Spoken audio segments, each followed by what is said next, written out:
Welcome everyone to Take Your Best Shot, Compliance Considerations of COVID-19 Vaccine Incentive Programs. Thank you all so much for joining us. Our moderator for today's call is Jill Brooking, along with the rest of the benefits compliance team. They will be answering the questions you send through the Q&A today. We will try our best to answer all of your questions, but if for whatever reason we are unable to get to your question today, please follow up with your advisor for more assistance. Today's presentation is being recorded. We will be sharing the recording in the follow-up email and on the NFP website. If there are any portions of this call that you missed, by Friday, you will receive an email with a link to the full recording. The PowerPoint slides used during this presentation will also be shared in that email. At this time, I'd like to introduce our speakers for today's webinar. Joining us today are Beth Allen, Vice President and Counsel, and Chase Cannon, Senior Vice President and Deputy CCO. We are very excited to have them speaking with us today. It is my pleasure to hand over the call to our speaker. Beth, the floor is yours. Good afternoon, everyone, and thank you for joining us on today's call entitled Take Your Best Shot, Compliance Considerations of COVID-19 Vaccine Incentive Programs. I'm going to jump right in as we always do. We have a slight disclaimer that although we are going to provide you with all sorts of informational guidance today, we are neither your tax counsel nor your legal counsel, and so you're going to want to take those kind of questions to those people. Now, I'm going to jump right in. Today, it's myself and Chase Cannon who are going to tackle the information that we're going to share with you. But I think the question that probably y'all don't even need an answer to at this point is why we're here today. And so obviously, we are in the midst of, the COVID-19 pandemic still going on. We're seeing the vaccination in the news more and more now that the FDA has granted full approval to the vaccine. We're just getting a number of questions, and kind of the square on the bottom left of this particular slide basically kind of talks about the fact that there are multiple companies that are essentially figuring out some way to incentivize the vaccine. And so we wanted to talk about that because although a lot of you are considering that right now, there's a number of compliance obligations that are going to come with that, and we want to make sure that you are aware of those. So just a quick agenda as far as where we are going. A quick refresh of the laws involved is where we're going to start off. After that, we're going to go into some of the common designs and their compliance implications.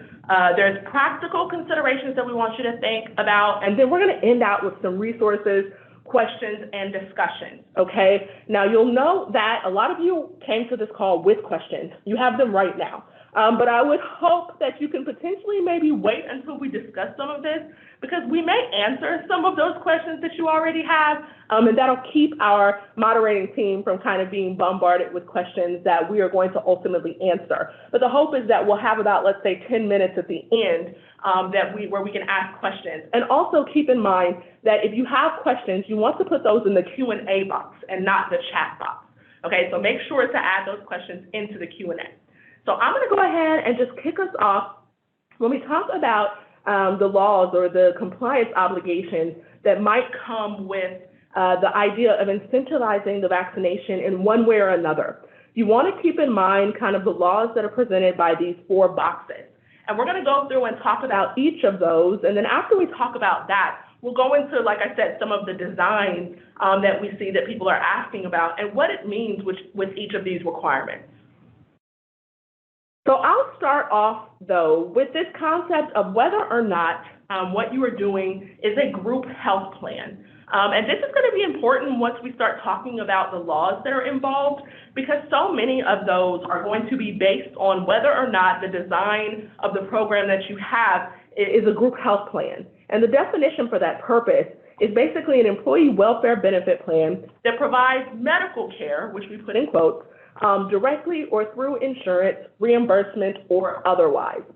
And so when we start to talk about kind of what a welfare benefit plan is, that can be a benefit that's offered as a part of, let's say, a freestanding group health plan, right? So that might be a situation where the incentive or reward is only offered to the employees that are on the employer's major medical plan. Or it could potentially be a standalone program that's essentially offered to all employers or employees that work for the company, regardless of whether or not they're on the major medical plan. Medical care, for this definition, is really the diagnosis, cure, mitigation, treatment, or prevention of disease. And as you can imagine, a vaccine is going to fit squarely within that definition of being medical care. And so generally that's going to mean that if that is provided, let's say, through an employee welfare benefit plan that directly provides it, or through insurance or reimbursement or otherwise, then it's going to be considered a group health plan. And this is going to matter because it's really going to decide whether the program in question is subject to so many of the rules that we find under ERISA, COBRA, the ACA, as well as the HIPAA rules. So when we talk specifically about a vaccine and whether or not a vaccine incentive is a group health plan, then you have this idea that, like, okay, a vaccine incentive that's tied directly to the group health plan is going to be, one where a group health plan is involved. And so, for example, if you get the vaccine, if your premiums for the plan are lower, if you have, let's say, a copay that doesn't have to be paid or coinsurance, then those are clearly things that are connected to the health plan. However, you also have the question of whether or not a vaccine that's not tied to the health plan could be considered a group health plan as well. And there it's kind of interesting because we have a little debate going, okay? So these are kind of two different trains of thought.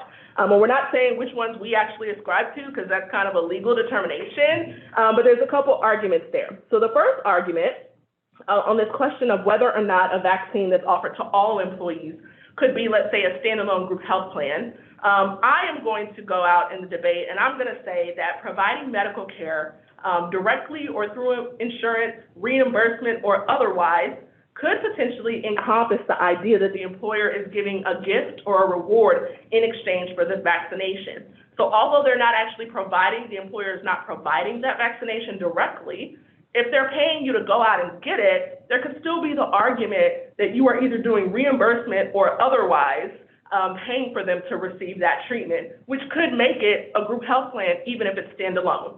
Chase, what is your part of the debate?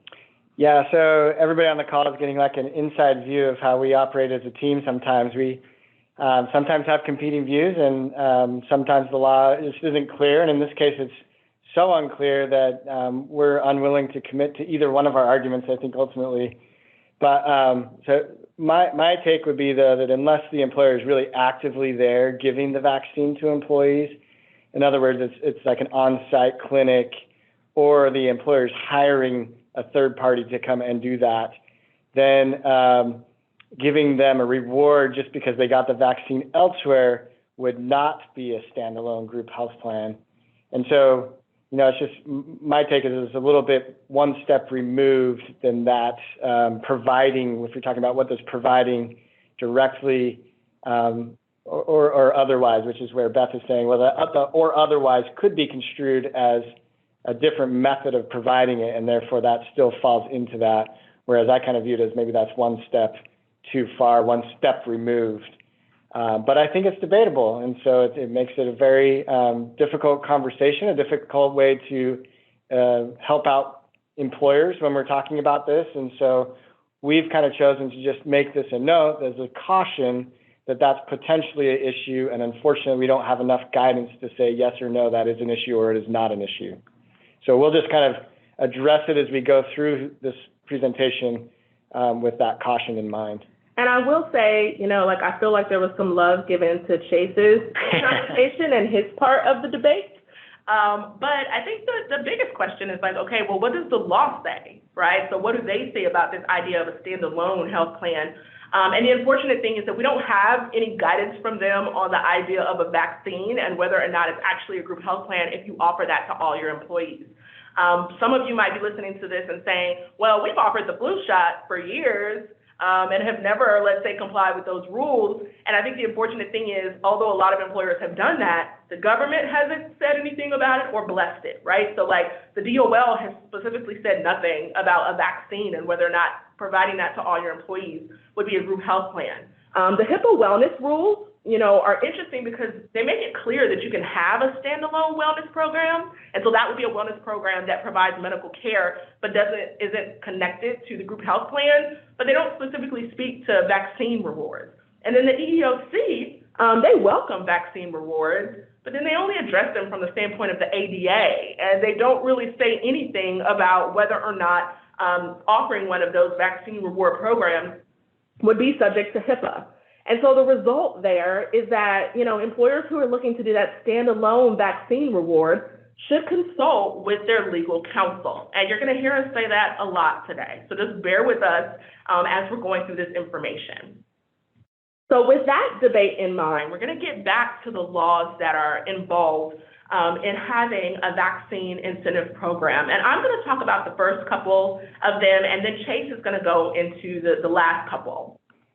And so starting off with ERISA, COBRA, the ACA, I kind of mashed these together a little bit because I think that these are the requirements that you're most familiar with already, right? And so if what we have is a group health plan, then it's going to be the same requirements that you are meeting basically for your major medical plan, right? So with ERISA, we're talking about a plan document, a summary plan description. We're talking about, reflecting that this program is offered on the Form 5500, and there might be some notice requirements that are going to come with ERISA rules. And then also, if it's a group health plan, then COBRA has to be offered. And this is one where we find that a lot of employers who even have, let's say, a wellness program that they already have, don't realize that it should be offered through COBRA. And so that's one of those things that employers generally struggle with outside of the conversation with vaccines. And then lastly, the ACA, a lot of the mandates that we got there that were considered, let's say, market reforms, are also going to apply to group health plans. And so that's where we get to this idea that you can't have, annual or lifetime limits or out-of-pocket limits, and that preventive care has to be offered without cost sharing. And so it's kind of easier if the group health plan is attached to, or the major medical plan is attached to whatever your wellness program is, because that plan is already meeting those requirements. And so this is kind of the first set of laws that we consider as it pertains to group health plans, specifically kind of in the wellness context. Now, I think kind of the most stringent rules we get on wellness programs are going to be from HIPAA.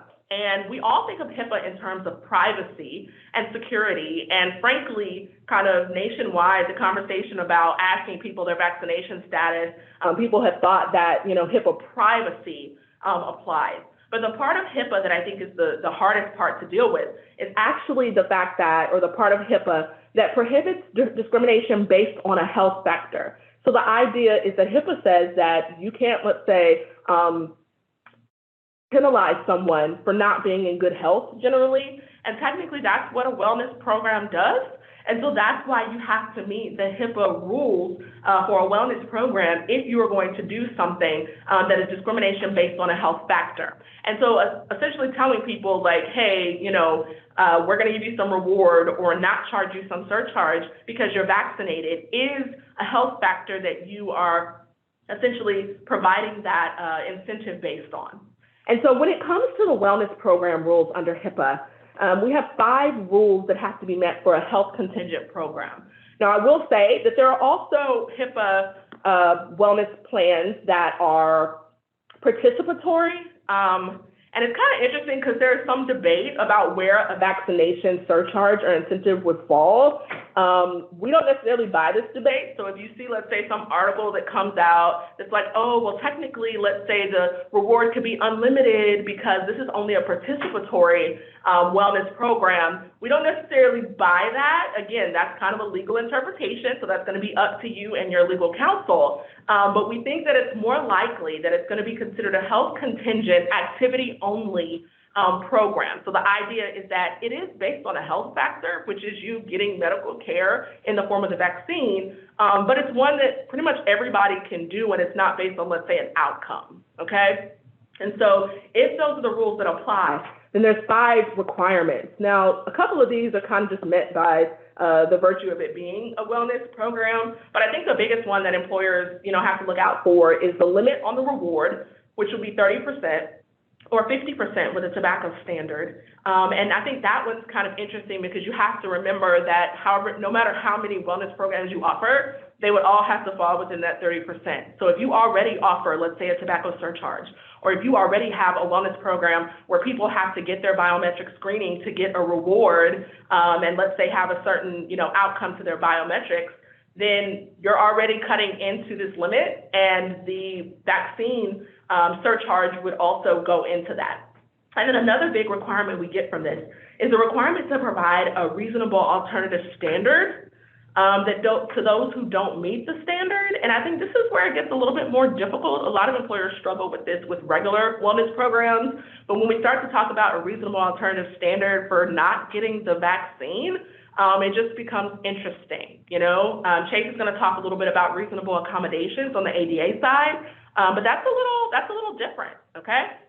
And mind you, that limit is 30% on the entire cost of the premium, so both employer and employee contributions.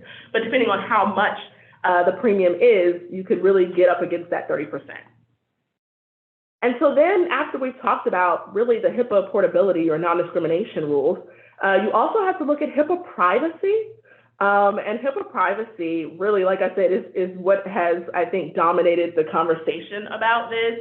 But really, HIPAA privacy rules are really going to mean that, the vaccine information that's provided, if it's provided in conjunction with the group health plan, is going to be protected health information. Now, I'm going to stop there really quickly because I think there's a lot of people out there who will say, oh, if you just ask me my vaccination status, that's a violation of HIPAA. That is not a thing, right? So it literally would have to be tied to the group health plan.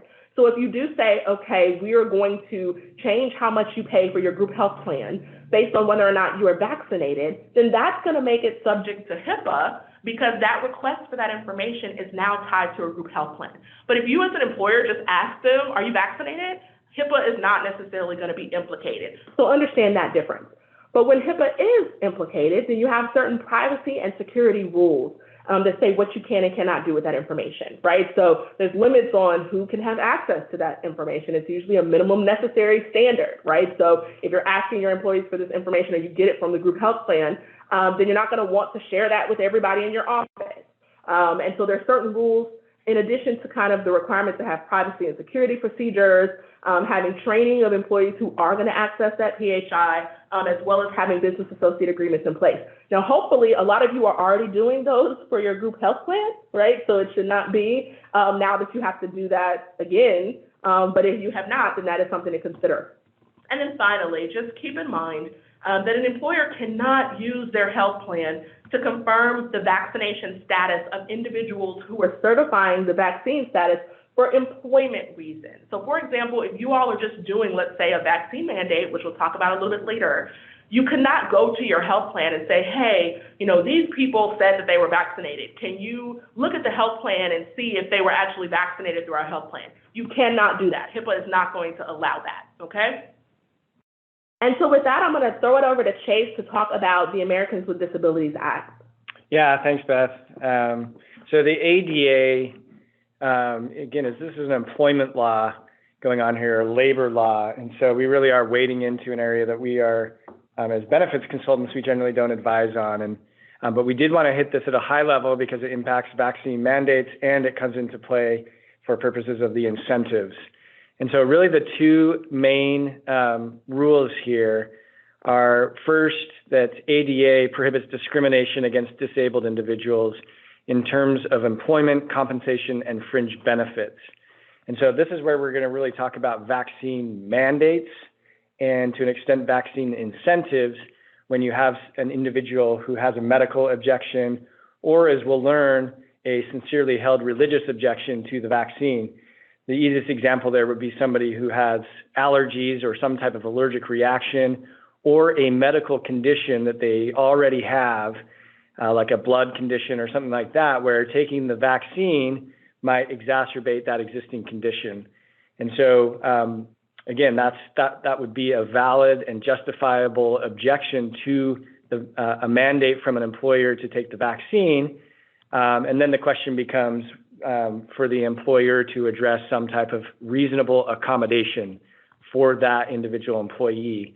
And so we'll talk a little bit about what does it mean to reasonably accommodate someone in this scenario. But at a very high level, you think of somebody, an employee who maybe has an eye condition where they can't quite see on a small screen, and they go to their employer and say, hey, I'm having difficulty doing my computer work because I cannot see this screen. one accommodation that the employer could propose and talk about with that employee is getting a screen magnifier or a bigger screen altogether that would help that employee be able to see the screen and therefore perform the job. And so really this is an accommodation so that that employee can perform that job.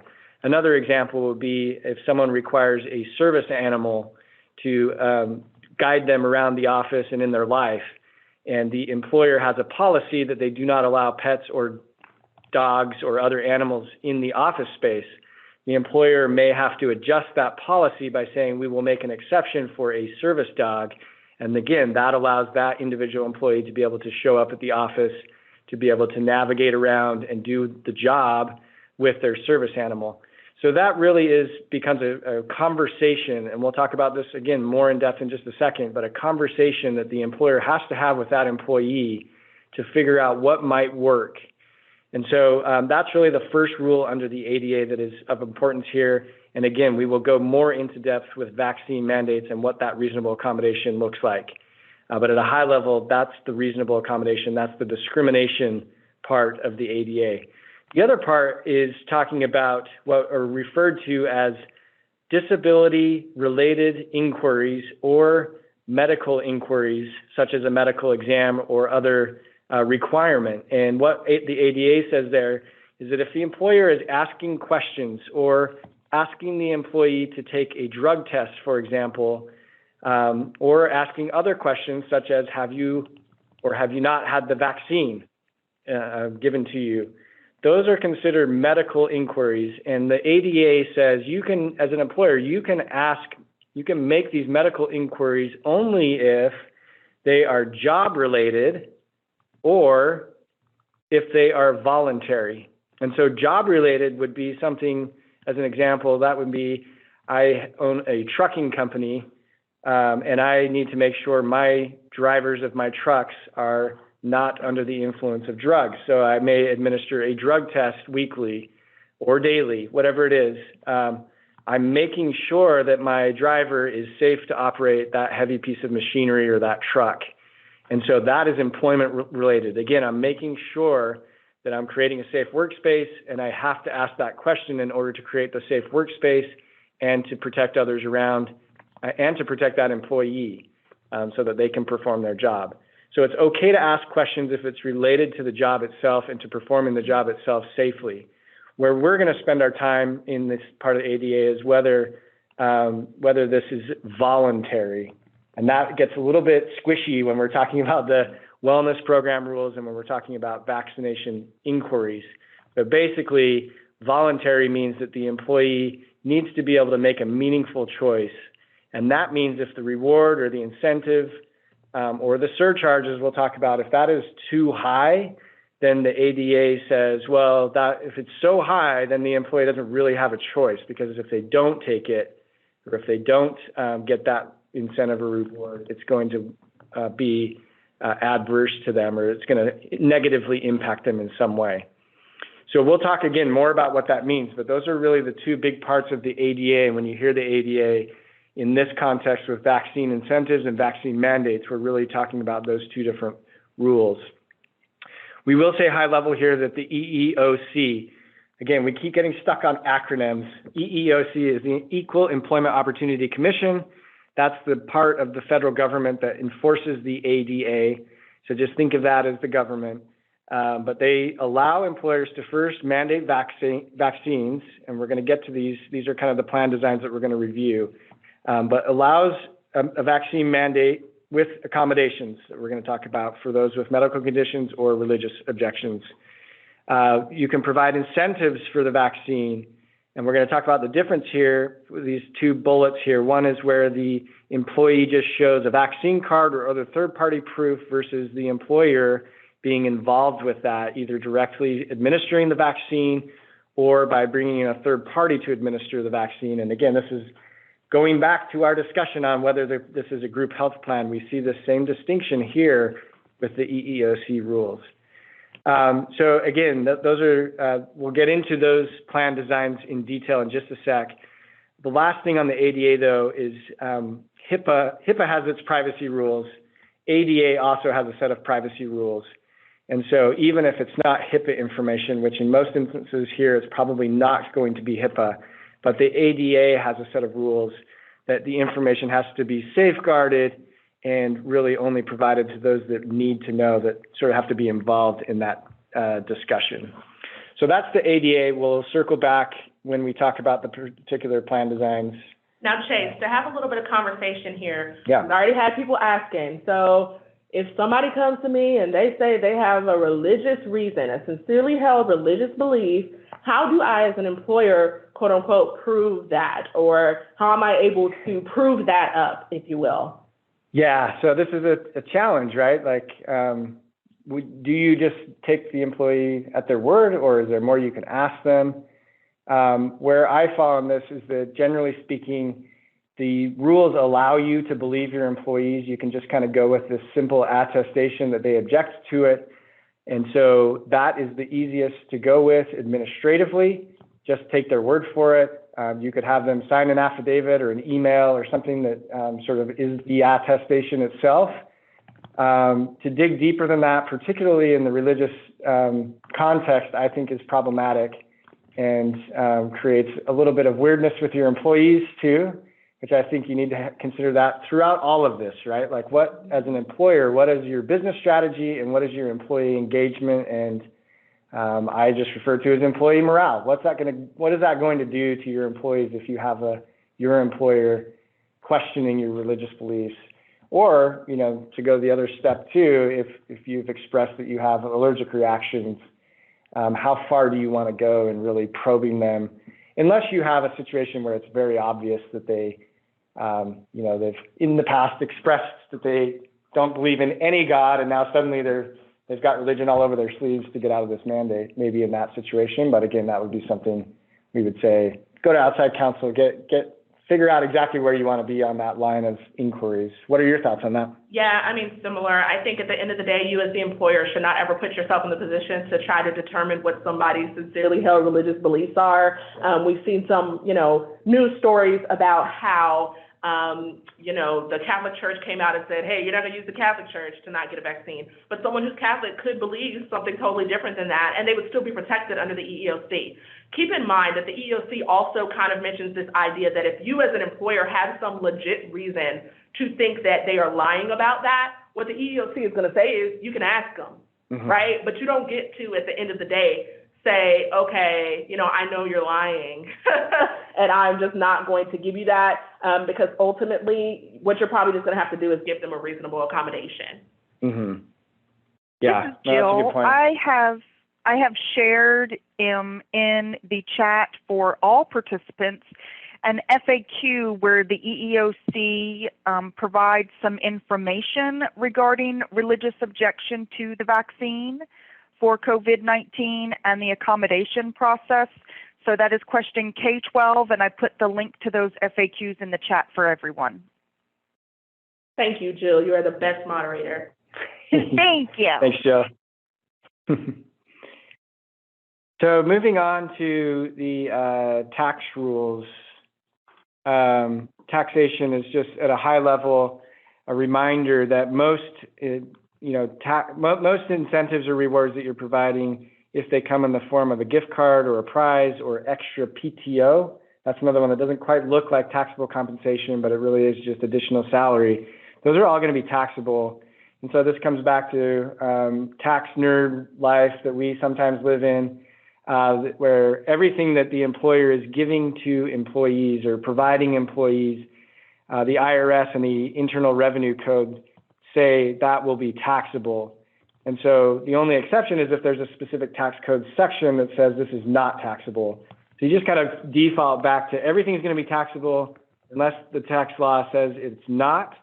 And in the case of gift cards and prizes or $100 cash reward, I've seen up to $1,000 cash reward, those are all going to be taxable. If we are talking about a reduction in a healthcare premium, which we're going to talk about in a minute with vaccine surcharges, those are actually non-taxable because it's lowering a healthcare premium. And what the tax law says is if the employer is paying something on behalf of the employee, which would be the portion that is the reduction, the employer would be picking that up. If the employer is paying that, it's a non-taxable amount. That's a specific tax code section, and so it would be non-taxable. So with that, again, for any specific tax questions, we would encourage you to talk to a CPA or your tax counsel, because that can be complicated, and we aren't your tax advisor. What about PTO given for shots? Again, that would be taxable. We're going to talk about that as one of our incentives here in a second as well. So I think that gets us to our scenarios, our situations, and our plan designs that we're going to go through each one at a time. So yeah, common designs and compliance obligations. We'll start with the highest level of just mandating the vaccine and encouraging the vaccine, and then we'll get into some of the incentive and premium surcharge arrangements. So for mandating the vaccine, again, this goes back to the Americans with Disabilities Act, or the ADA, and it's basically the guidance on this, and this is just a mandate that an employee has to have a vaccine in order to return to the workplace. We're not talking about the group health plan yet. We're just saying in order to show up to work or to go on a business trip or anything else related to work, you have to have a vaccine. And so federal law, and again, this is the EEOC, the ADA, does allow this, but it has this big caveat for reasonable accommodations. We just talked about the two biggest ones there would be a medical objection or a medical necessity, or a religious objection. We talked about how you might, as an employer, verify those, but the bottom line is that you've gone through the process. You're telling employees they have to have the vaccine, and for those that object and have this justifiable reason for not taking the vaccine, you now have to enter into what's called the reasonable accommodation discussion. I just gave a few examples of that for sort of physical disabilities and reasonable accommodations. In this context, it's a little bit different, right? Because I just can't show up to this doctor or show up anywhere and have the vaccine administered. So what does that look like? Basically, you're accommodating an unvaccinated person. And so the EEOC has put out some examples, and these will look familiar because we've seen them throughout our daily lives now over the last year and a half dealing with the pandemic. But one accommodation would be remote work, like just stay home. You can stay home or work from wherever, just perform your work remotely. Another accommodation would be different work schedule. So if it's super busy during the day, maybe this employee could come in after hours, or work location is another one. Maybe they could work in a different part of the office. And so that's where you see some of these workplace adjustments where there's barriers between desks. That's another one here, physical barriers or plastic shields between desks. Social distancing is another. And again, this is trying to just separate that person from everybody else. Two that are maybe feel less like an accommodation, but are actually allowed as accommodation would be a mask mandate. You just have to say, okay, you can't get the vaccination, but you do have to wear a mask in the workplace. Or periodic testing. Just say, hey, fine, but you need to test and show us your tests and show that they're negative twice a week or once a month, whatever that frequency that the employer feels is necessary in order to keep the workplace safe. So one question we get on that with the testing in particular, but it could apply for, masks if you're requiring the employee to wear a mask. Who has to pay for that, or who has to pay for that testing? Our interpretation there, based on past guidance from the EEOC, is that the employer is the one that has to pick up that cost. So that is, again, getting back to the idea that this is an accommodation that the employer has to provide. And so to go then and ask the employee to pay for that does not feel very much like an accommodation that the employer is making. So in the instances I gave before, I don't think the employer would ask the employee to pay for the larger or magnified screen to assist with an eye issue. So it would be something that the employer would have to pick up the cost on. The other question we've been getting on this one is, can it be covered as a health plan expense? Could the employer just start paying for those tests, in particular, through the group health plan? And in that instance, we would say probably not the best idea for several different reasons, but most importantly, that you're sort of integrating it with the group health plan there, it's probably not best idea. Any thoughts on that, Beth, on that sort of as a employer covering through the group health plan?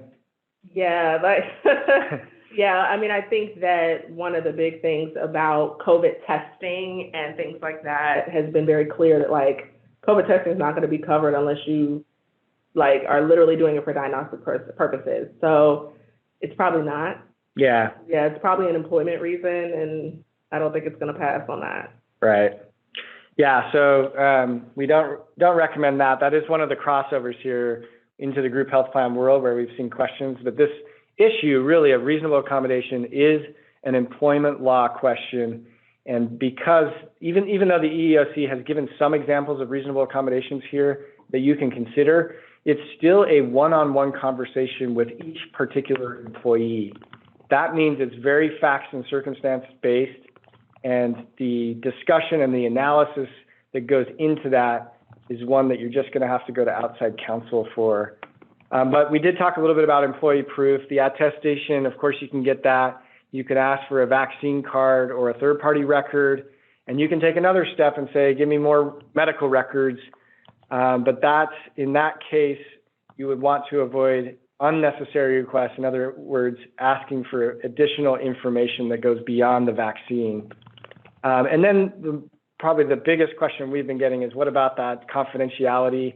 The ADA rules say keep that information confidential and keep it separate from employee personnel files. So in other words, don't put it in with an annual review or with the I-9 information or those types of pieces of employee personnel information. Create a separate file and put it in there. Does state law come into play here?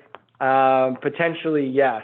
Some states have said, and this is kind of a political battle right now, that governments are stepping in and say employers should not be able to put in mandates with vaccines or even masks.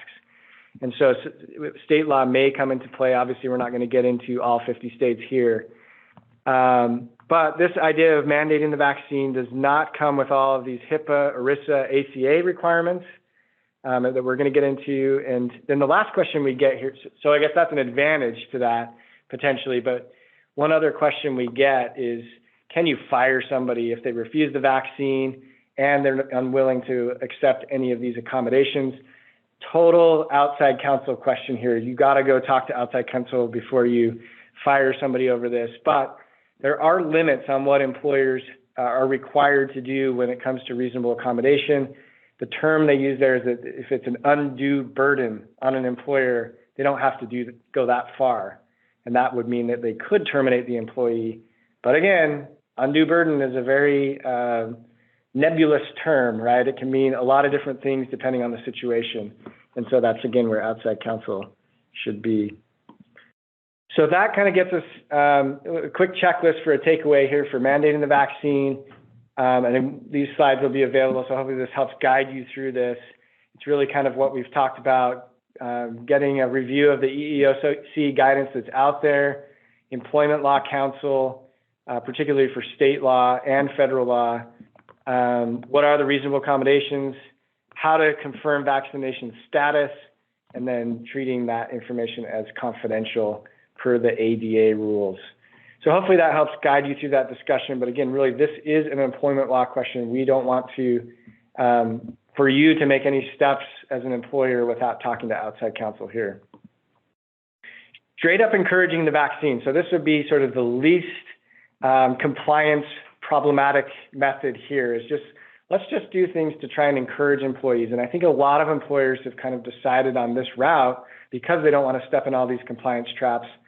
And so really this is just doing nothing more than putting out educational materials, helping employees understand, helping them be able to go see the doctor to get their own advice from the doctor about the vaccine. So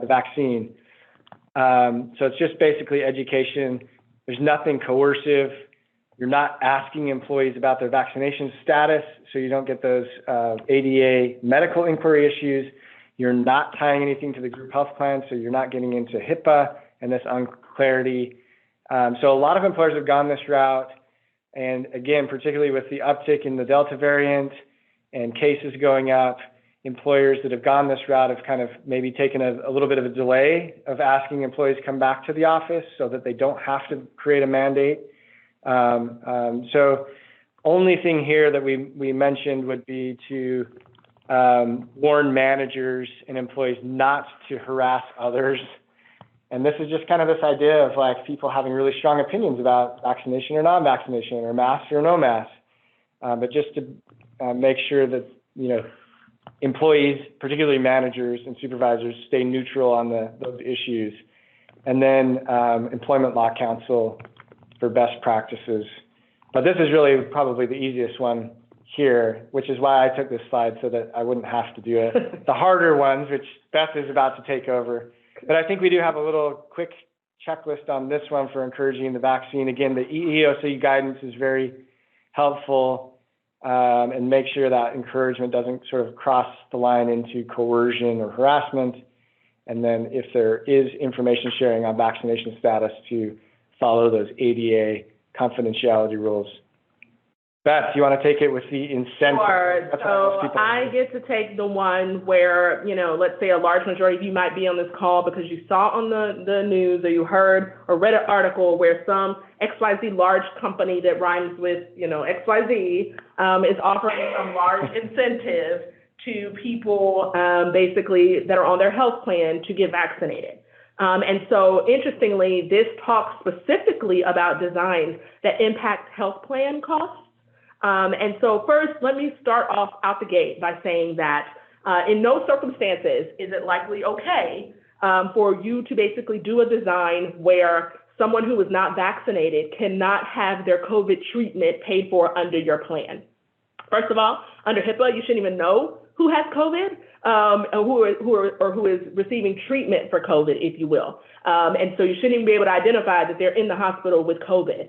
But second of all, that is pretty clearly discrimination based on a health factor. And it's so punitive in nature that it can't even really be seen as a wellness program, because at this point, you are literally targeting people who have, let's say, such severe COVID that they're being treated, and then telling them that they cannot, have that paid for. So that is not generally going to be an allowed design. And again, if you want to go that route, you need to definitely get a counsel that is going to bless that.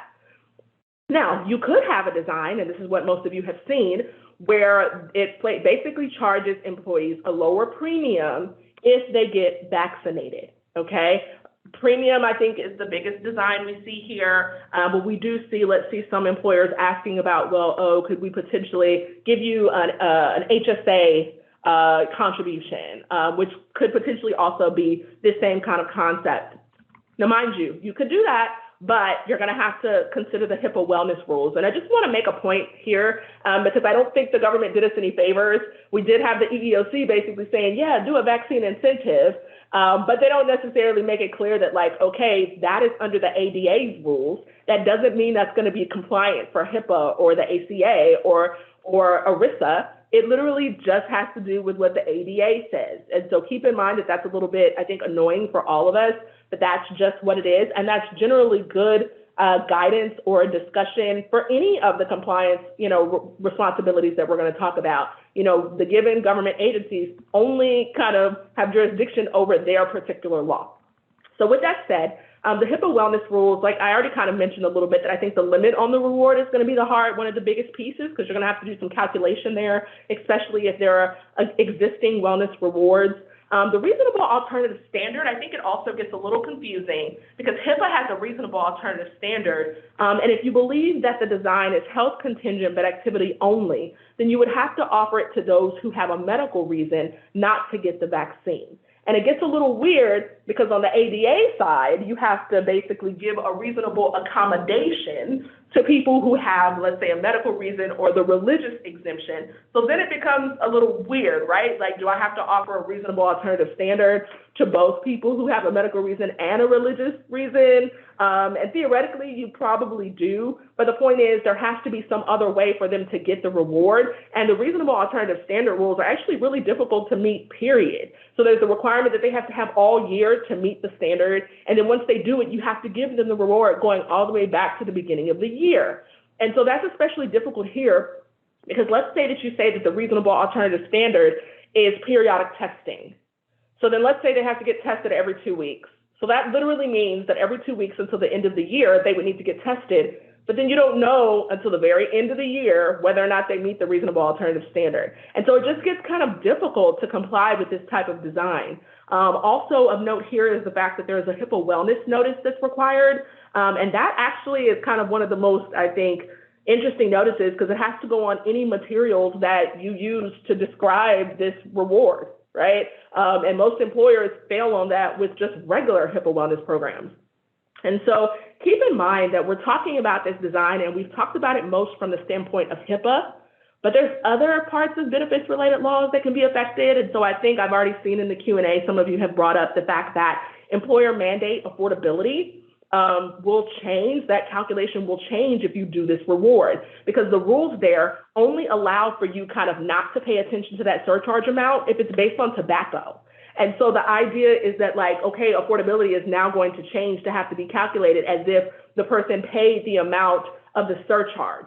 Okay, so when you think about, let's say, those large companies who are coming out with this large amount, consider the fact that that large amount has to be factored in to whether or not the coverage is affordable. And if you are using the federal poverty limit threshold, then having some large incentive for the vaccine can really take you out of affordability. And then second, Section 125 rules on qualifying events. A lot of your plans recognize all of the qualifying events, and one of those is for a significant cost change. And so if mid-year you come along and you say, okay, if you're not vaccinated on our plan and you have to pay this extra amount of money, then that can trigger a qualifying event that will allow people to jump off of your plan. So you also need to consider that that is a potential and could cause problems. And then finally, any kind of vaccination proof that's provided under this type of design is probably going to be PHI under HIPAA, and so HIPAA privacy rules are going to apply. Now, the compliance checklist on this one is really, again, I know y'all hate it when we say consult with counsel, but it's just really so important to make sure that you're meeting all of the compliance obligations that are involved. Because if you don't, then you end up not knowing some of them and potentially kind of messing yourself up. As far as the HIPAA requirements, again, you're gonna have to figure out their reasonable alternative standard, conduct calculations of the limits, as well as providing that HIPAA notice. You're gonna wanna conduct calculations on ACA employer mandate affordability. Again, if there's that qualifying event in place, then you're gonna have to honor those requests of people who wanna withdraw from your coverage. And then you're also going to want to treat those records like they are PHI. And so the next design, just really quickly, is this idea of a vaccination status based on, that's basically the basis, of a reward that's offered to all employees who go out and go get their vaccines from anybody. Now, it's interesting because remember the debate that Chase and I had about the group health plan rules. His side of the debate was potentially that, if you do this, then it's not going to be a group health plan. Now, but as we also mentioned, the government has not answered that question. So the problem becomes that, okay, if you do this and, the government does not agree that it is not a group health plan, then you could be non-compliant really quickly. We did put a point here that, if you have a raffle design, and some employers did that, but it's kind of one of the main rules, if HIPAA were to apply, was that it has to be offered to all similarly situated individuals. And so this idea that you would put everybody into a hat and say, hey, we'll see who got the vaccine and then a few of you will get a reward may not cut it there. So it makes it a little bit more difficult. But keep in mind that I think with this design, one of the things that employers have to realize is they're going to have to tax that reward. And those vaccination status records, again, are going to have to be safeguarded. I know we saw a question already about, let's say, payroll companies or other vendors who are marketing, let's say, programs that are going to house that vaccination status information for you. With those, you are going to just want to make sure that you're complying with the EEOC rules at the least. And so those records need to be kept for at least a year under the EEOC. But keep in mind that a lot of the states that you all are out of may require more time that those records are kept. So just ask the vendor or the provider, what they're doing in that regard. And so with the compliance checklist here, again, consult with employment law counsel or ERISA counsel determine reasonable accommodations for those employees who aren't getting the vaccine because of a medical or religious reason, determine how employees are going to confirm their vaccination status. So Chase talked about this a little bit, whether or not it's going to be an attestation or a vaccine card or other records. Obviously treat those records confidentially, and then work with payroll to appropriately tax the benefit. And so Chase, I think you're here for this last design. Yeah, so really this is just the same thing that you just sort of talked about, where we have this level of employer involvement, right? We have the employer either administering the vaccine directly through their own on-site clinic or wellness arrangement, or they're paying a third party to come in and do that. That could include a carrier that has offered to sort of do that as part of the group health plan arrangement, or at least the association that comes with the group health plan arrangement. And so, again, this is a little bit more employer involvement. We think that risk goes up that you are creating a group health plan, and therefore you have to consider ERISA, ACA, COBRA, all of those standard benefits compliance laws. But a couple of other things as well. The reward in that instance, because the employer is involved, the EEOC and the ADA say that the reward cannot be coercive. And again, the government loves these really nebulous words because it gives them a lot of room to argue one way or the other. But it's really frustrating for employers as for us that are trying to help employers. But basically, again, we get back to this idea of coerciveness, and it's similar to my analysis up front when we're talking about whether something is voluntary or not. It really just comes back to whether an employee would view it as being coercive. And that may depend on the industry that you work in or the wage that is being paid to an employee, right? For some employees, giving a $50 gift card means nothing. It's just not a big deal to get a $50 gift card. In some industries, maybe it does. And obviously that analysis and that litmus goes up with the size of the reward. So if it turns into a $1,000 reward and you have a huge low earning wage base, they may view that as very coercive, $1,000 extra bucks. So you have to consider what that means. Again, in limiting the screening questions that are being asked. Anytime you're asking and administering a vaccine, you have this list of questions you have to ask. And so if you're soliciting unnecessary medical information, that could be problematic. I just mentioned this is a better argument that this could be a group health plan, and you also have to consider the risks that come along with being involved in administering a vaccine, which is a liability risk to doctors and hospitals, right? And now the employer's stepping into that. What if something goes wrong here? What if the employee does have an adverse reaction or gets very sick and goes to the hospital and then wants to turn around and sue the employer for forcing them to do it, or at least even just being a part of it, even if it wasn't forced. So those are things, again, getting outside of benefits consulting, and really we're not going to provide answers on that. It's just something to consider. So this is kind of our checklist here for vaccines that are offered and incentivized through the employer. We don't have to go back through all of these. You'll have this as a takeaway from the slides. And I know we were trying to get to the end part here. We only have a few minutes, so I want to skip through to that. Yeah, so Jill, kind of think about maybe one major question, and I'm just going to talk about some practical considerations really quickly. We always try to end out with this type of thing so you know kind of what to take away. But I think that one of the big pieces of this discussion is that we're all going to this as if kind of the goal of employers is to get people vaccinated. But it's also important to note that, like, you need to also kind of know what's going on with your employees already. So, for example, are people already vaccinated, right? Like, are you going to roll out some, very risky program and only 10% or less of your people aren't already vaccinated, right? And so the point there is kind of to maybe ask some questions and do some preliminary planning before you get to this point where you just decide you want to do this incentive, because you could be taking that on for no reason in a way that's not going to have an impact that's commensurate with the risk that you're taking on with that design. So keep that in mind. I also think that it's important as it pertains to the rationale behind what you choose, because again, we got a number of questions having to do with the fact that, like, well, what about people with natural antibodies? And what if they can't take the vaccine because they've had COVID in the last 90 days? And kind of what do you do there? And I think the reality is that the choice you make there, there needs to be some rationale behind it, that hopefully you have, conversations with people who are experts in these things, instead of just, let's say, acting like you're a doctor all of a sudden and making those choices. Likewise, the idea of mid-year changes may not be as good of an idea, especially as it pertains to kind of that affordability calculation and the idea of qualifying events. You might need to weigh the need to encourage the vaccines right now against what it's going to take for you to be in compliance if you do that mid-year. Also, I will say that I think this is an area that is going to be fraught with complaints from participants and employees, and I think you want to be ready for that, and you also want to make sure that you're on firm, footing on the compliance of it all when those complaints do come. And then finally, we're hopeful that the government may provide some leniency, in the interest of public health, but we can't count on that. Like, we have even heard rumors that it may be the opposite, that they're going to come out and say potentially that, no, this is not, certain designs are not allowed. And so keep in mind that even though you see large employers doing something, you can't assume that their program is compliant, and you definitely can't assume that the facts are the same as whatever you have going on with your company.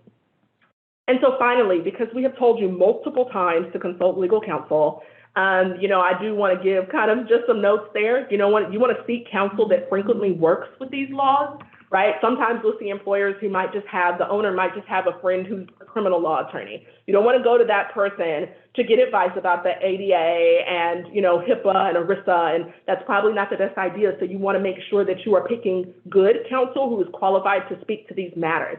And then also, at the very least, get your company's general counsel involved if you do have one, before you're making these kind of choices, especially as, HR professionals.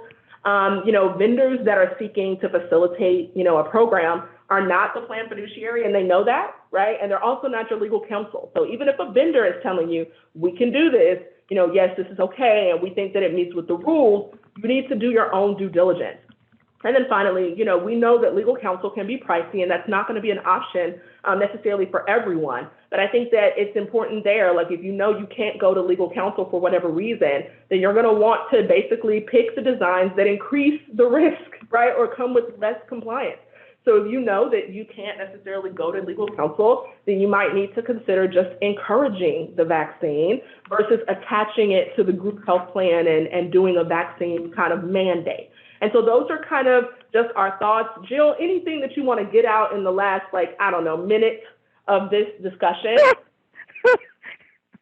Minute. Well, I had 2 or 3, but I cannot not ask this question because too many people have posed it in various ways. Delta. So I'm just going to put it out there. We all know. I not. Well, I did it. It's already been all over. Everybody said it in the chat. They have said it in the Q&A. They've come back in the chat. Let's just say a very large company, I don't know, something that, but let's say someone called Smelta is doing a premium health insurance incentive for vaccinated employees in 6 sentences or less. Do we recommend that? What are our thoughts? In 6 sentences or less, what I will say is, some of you may not know that I'm a past DOL investigator, okay? And I can say these because these are public things. Specifically as it pertains to smoker surcharges, the DOL has sued, okay, so not just gone after, sued very large companies, large. If I said the name, we would all know it. And so my point there is that just because XYZ large company did it does not mean it's compliant, and that XYZ large company might find themselves on the receiving end of a DOL inquiry about that practice that they made large. The difference is they have a lot of large law firms who are going to defend them. Yes. So you may want to consider that when you are following companies like that, because it's not indicative that they are compliant. And you may also not have the resources to fight back and forth with the government should they come knocking. I love that. It's okay. I love that because so we're telling you that it might be possible to have such a design. Maybe HIPAA already allows for employers to have incentives, surcharges, penalties related to the health plan based on a health status, tobacco usage, participation in a wellness program, participation in a walking program. This is already a thing, but you have to jump through certain hoops. There are certain rules under the EEOC, ADA, GINA, and HIPAA that you have to comply with. Because this COVID vaccine and COVID-19 are so new, we don't have an FAQ. We don't have regulations saying, okay, yes, you can apply these existing rules to COVID-19 and vaccinations in this manner. That doesn't exist. And so there is a way that maybe, possibly you could do it. But as Beth said, these large companies are getting legal opinions from outside counsel. So that's what we're telling you to do. If you want to go do this in the absence of black and white guidance, sure, go to your legal counsel and get an opinion from them. Absolutely. But we're not your counsel. And so we can't say, yes, do it, and you do it in this manner, because that doesn't exist. Fair? You guys both explained that very well, so I concur. Thank you. I concur. So, Amber, if you can end it out for us, mind you, everyone, we will send out the slides after this presentation, so you will get this information from us. So with that, Amber, could you kind of kick us out? Sure, thank you. Thank you, everyone, for sharing your valuable time and expertise with us today. To reiterate, today's presentation was recorded. We will be sharing the recording in the follow-up email and on the NFP website. If there are any portions of this call that you missed, by Friday, you will receive an email with a link to the full recording. The PowerPoint slides used during this presentation will be shared in the same email. At the end of this call, a survey will populate in a new window. Please take a brief moment to complete the survey, as it lets us know what topics are important to our listeners and helps us make our education program as current and relevant as possible. That concludes our webinar for today. Thank you, everyone, for joining us, and have a great day.